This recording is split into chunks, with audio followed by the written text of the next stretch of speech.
I decided to work on my OG clock here that I bought up in Colombia. I bought this a few months ago. I only paid $40 for it.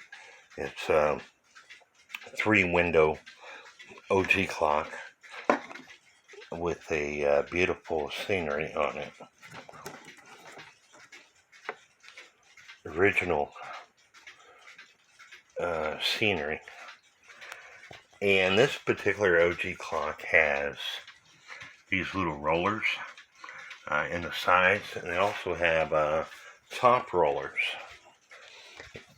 And my line for this clock was broken, so I bought myself some nylon line here, and trying to figure out how to put it on. This particular OG clock I bought while I was over in England. It does tick. I just haven't got it running right now. But it doesn't have the side rollers. So I was trying to figure out how to put the line on.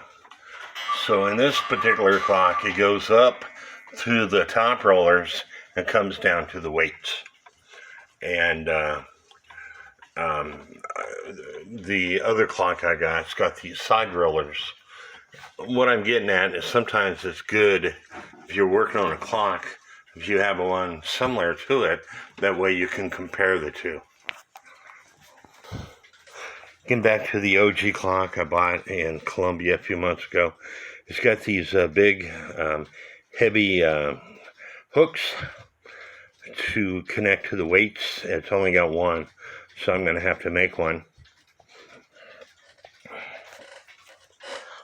And get it going and see what happens.